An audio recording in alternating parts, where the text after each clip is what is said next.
शरद पवारांची साथ सोडून अजित पवारांची साथ देणाऱ्या आमदार आशुतोष काळे यांच्या विरोधामध्ये शरद पवारांनी एका सामान्य कार्यकर्त्याला उमेदवारी दिली आहे. त्यामुळे कोपरगाव विधानसभा मतदारसंघात अहमदनगर प्रमाणे आता पुन्हा एकदा प्रस्थापित विरोधात एक सामान्य कार्यकर्ता अशी लढत बघायला मिळणार आहे. एका शिक्षकाचा मुलगा असलेले संदीप वरफे कोपरगावचे उमेदवार असणार आहेत आणि या ठिकाणच्या प्रस्थापित विरोधामध्ये ते लढा देणार आहे. या ठिकाणी घड्याळ विरुद्ध तुतारी अशी थेट लढत होते. संदीप वरपे आपल्या सोबत आहेत. कसं बघता या निवडणुकीकडे? आणि अनपेक्षित होतं तुम्हाला तिकीट मिळणं आणि प्रस्थापित आहे तुमच्या समोर कारखानदार मोठे नेते? अनपेक्षित म्हणता येणार नाही. 14ला विचारण्यात आली होती, 19लाही विचारण्यात आली होती. पण आता जेव्हा मी स्वतः उमेदवारी श्रद्धेय शरद पवार साहेबांकडे मागितली, त्यांनी गांभीर्यपूर्वक माझ्या उमेदवारीचा विचार केला. मुळात पवार साहेब हे असं नेतृत्व आहे, जे स्वर्गीय बाळासाहेब ठाकरे होते आणि पवार साहेब पण आहे, की त्यांनी जी सर्वसामान्य लोक होती. मग आपल्याला अनेक उदाहरणं देता येतील. स्वर्गीय आर आबांचं उदाहरण देता येईल, निलेश लंके साहेबांचं उदाहरण देता येईल आणि भगरे सरांचं उदाहरण देता येईल.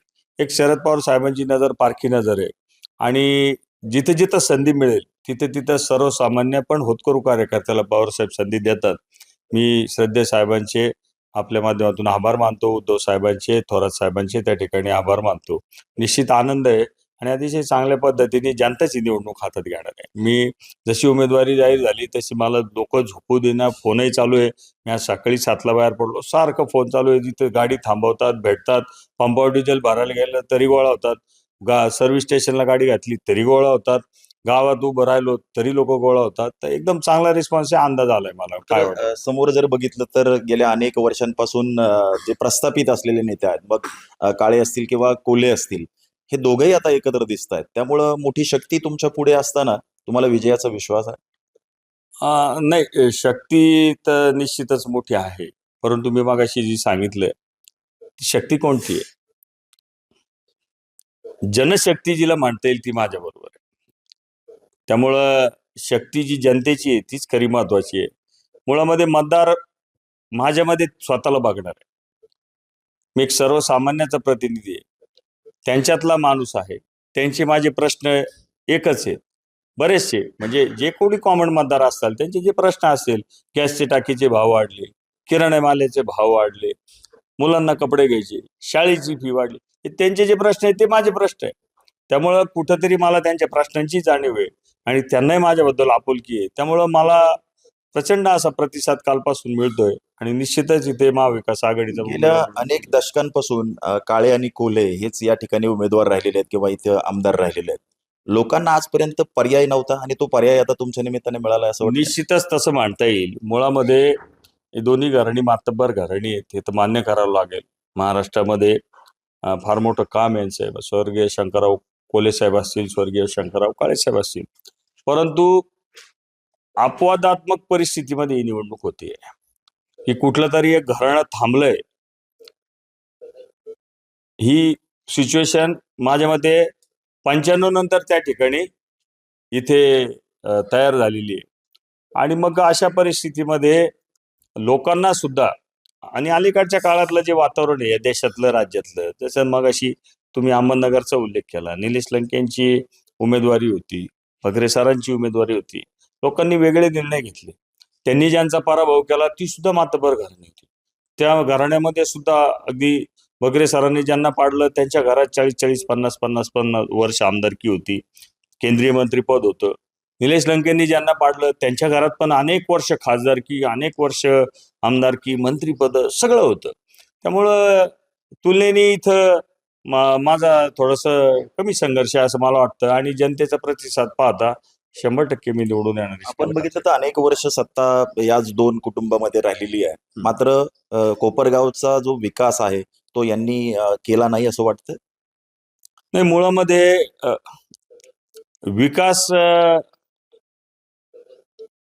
चे बरेच प्रश्न तुम्ही जर कोपरगावमध्ये बघितलं, आज इथं दावा केला जातो 3,000 कोटी आणले, 3,500 कोटी आणले. त्याच्यावर मी बोलेल प्रेसमध्ये आमच्या सहकार्यांसोबत. पण एक साधा प्रश्न मला आहे, कोपरगावच्या जनतेला आहे आपल्या माध्यमातून, तुम्ही कोपरगावला कोणत्याही रस्त्याने या, तुम्ही संगमेवरून कोपरगावला या बरं,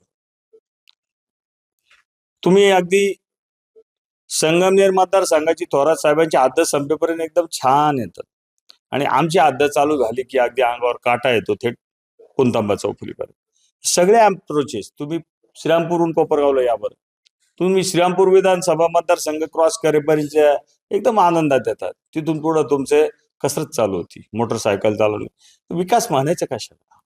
मुळामध्ये विकास कशाला म्हणतात? विकासाचा दावा करणं किंवा हे करणं हे तितकंसं योग्य असं वाटत नाही. विमानतळाची 1500 कोटी ते विकासात जर धरत असाल तर मग आनंद आहे. मग समृद्धीचे धरता येतील ना. समृद्धीचं भोजड्याचं जर चेनेज भोजड्यापासून तर देल्डे फाट्यापर्यंत चेनेज जर ऍड केलं तर 10,000 कोटी सुद्धा आकडा होऊ शकतो. पण मूळ जे प्रश्न आहेत, विकास केला नाहीये त्यामुळं जनता कुठेतरी विकासाचे- तुमच्या हो, मागे उभे राहील 100% आणि विजय तुमचा होईल असं हो 100% विकासाचा दावा हा केला जातो. प्रत्येक सत्ताधारी आमदार तो करतो आणि राज्य सरकारने यापूर्वी केला. अगदी देशाच्या नेत्यांनी सुद्धा तो विकासाचा दावा केला. परंतु महाराष्ट्रामध्ये लोकसभेला 31 जागा महाविकास आघाडीच्या निवडून आल्या, ज्यांच्यावर मागच्या 2.5 वर्षापासून कुठलीही विकासाची जबाबदारी नव्हती. जे आमचे लोकप्रतिनिधी होते त्यांची अडवणूक होत होती. आणि अशा परिस्थितीमध्ये जनतेने तरी सुद्धा, याचा अर्थ विकास हा फसवा आहे, विकास हा कागदावर आहे, विकास हा जनतेला मान्य नसलेला आहे, हेच या मागच्या लोकसभेच्या आकड्यांमधून त्या ठिकाणी जे दिसतं. पक्ष फोडले गेले, पण चिन्ह पळवले गेले किंवा सगळं आज ज्या पद्धतीने झालंय, याचा जो परिणाम आहे तो या मतदारसंघात दिसेल असं वाटतं. हो 100% दिसेल.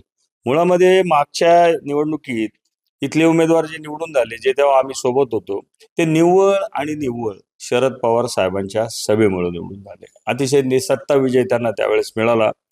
कदाचित पवार साहेबांची सभा झाली नसती तर त्या ठिकाणी आमचा पराभव हा ठरलेला होता आणि साहेब आल्यामुळं त्या ठिकाणी आम्ही निवडून आलो. तर या तालुक्यातली जनता ही शरद पवार साहेबांना मानणारी. आणि आपण जर बघितलं तर पवार साहेबांनी त्यांच्या संपूर्ण आयुष्यात प्रचंड मेहनत केली, प्रचंड प्रश्न सोडवले, प्रचंड काम केलं, सहकारात केलं, कला क्षेत्रात, क्रीडा क्षेत्रात, शैक्षणिक क्षेत्रात, देश पातळीवर शेतकऱ्यांकरता पाठपाठ खूप काम साहेबांनी केलं. त्या तोडीचा नेताच नाही देशात असं मी म्हणेल. पण राजकारणात जी सहानुभूती मिळते म्हणतात ती पवार साहेबांना आता मिळाली. लोकांना, तरुणाईला पवार साहेबांचं आकर्षण आहे की एक योद्धा ज्याला ईडीचा त्रास द्यायचा प्रयत्न झाला ते कधी थांबले नाही, ज्यांनी भर पावसामध्ये त्या ठिकाणी सभा घेतली. आणि तो जो पवार साहेबांची लोकप्रियता आहे ही तो ग्राफ वरच जातो. आपण अनेक घटना त्याच्यात पक्ष फोडल्यानंतर तर लोक चिडले. सुरुवातीला स्वर्गीय बाळासाहेब ठाकरे साहेबांनी शिवसेना कोणी स्थापन केली सगळ्यांना माहिती. बाळासाहेब ठाकरे साहेबांच्या नावावरती शिवसेना गावागावात खेडोपाडी गेली. तो पक्ष फोडला. तो धक्का महाराष्ट्राची जनता पचवते नाही पचवते तोच आदरणीय शरद पवार साहेबांनी स्थापन केलेला पक्ष फोडला. आणि प्रचंड राग, प्रचंड चीड त्या ठिकाणी महाराष्ट्राच्या जनतेत ती अजून पण आहे. आणि पवार साहेबांची आठवण शेतकऱ्यांना फार येते. 2014ला जे या राज्याचं नेतृत्व करतात ते नेते सोयाबीनला 6,000 भाव मागत होते. आज 2024 आहे तरी सोयाबीन 4-4.5 हजारावर आहे. आणि शेतकऱ्याचं म्हणणं एकच आहे की आमच्या मालाला भाव देणारा एकच नेता होता, तो म्हणजे पवार साहेब. आणि सातत्याने शेतकरी त्यांच्या विचाराची पाठराखण. आपण जर बघितलं तर या ठिकाणचे शेतकरी असेल किंवा या ठिकाणची जी जनता आहे ही शरद पवारांना मानणारी आहे. त्यामुळं गेल्या वेळी सुद्धा शरद पवारांची सभा झाली, त्यामुळं या ठिकाणचे आमदार निवडून आलेले होते. समोर प्रस्थापित नेते आहेत, मोठी ताकद जरी असली तरी जनतेने ही निवडणूक हातात घेतली. त्यामुळं माझा विजय निश्चित असल्याचं संदीप वरपे यांनी म्हटलं. हरीश दिमोटे, न्यूज 18 लोकमत, कोपरगाव, अहिल्यानगर.